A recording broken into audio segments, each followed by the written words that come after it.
Ja, ti pokažem, kako izgleda kamin pršeta komatenih ful hudih hostes.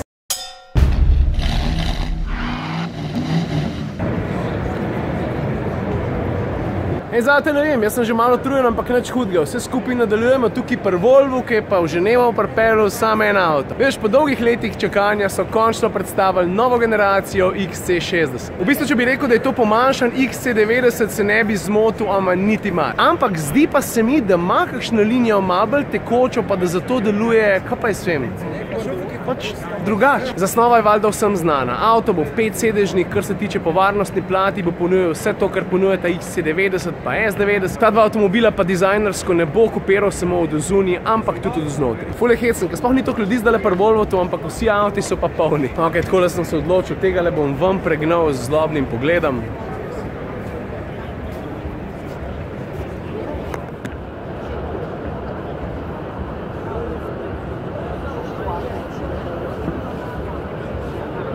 Vidiš, deluje.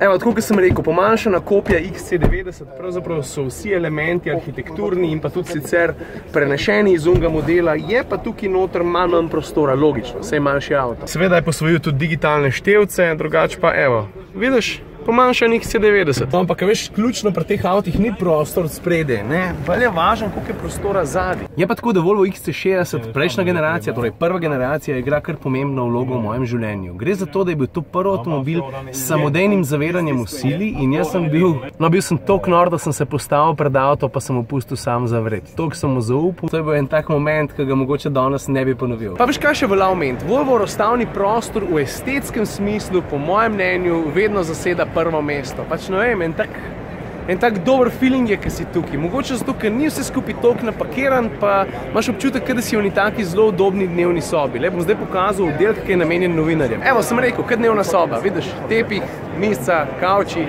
easy, lepo. Kaj pa, če bi konc prvega dneva naredili kar pri Italijanih, recimo pri Alfi, a ste za? Evo, tole je avto, ki je v tem delu hale požel največ zanimanja, gre za to novo Alfa, tisti SUV, ki mu pravijo Stelvio. In moram priznati, da je užival ta avto res bolj malo terenski, pa zelo veliko bolj športen. Pri tem avtu je treba najprej razumeti, da je to pravzaprav SUV, ki ga Ferrari nikoli ne bo naredil. Poganja ga prisilno polnen 6-valjnik, z več kot 500 konji, ima 4-kolesen pogon in do 100 pospeš, pazi, v 3,6 sekunde. Kako pa zgleda navaden Stelvio, tak, ki se bo dejansko prodajal, to bom pa zdaj pokazal. Vidiš, to je pa že nekaj čist drugega.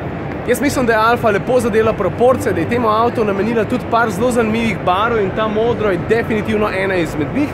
Kar se pa tiče kabine pa notranjosti, je pa ja, seveda kopija Giulie, ampak s tem ni čist nič narobe. Nekaj me je pa malo presenetil, lej kakšen obseg imajo rori. Are you kidding me, stari, lej to, no. Ja, ti pokažem, kako izgleda kamin pršeta komatenih ful hudih hostes. 3, 4, zdaj. Ja, velikih je, pa čisto vsaka od njih spada k Alfi. To moram poudariti. Puncam vsaka čas, da stojite cel dan na petah, pa se zraven še smejite. Tako da una, ki je nazadnje že malo bolj trda bila, lej, popolnoma razumljivo, ker to, kar delate, ve, nora.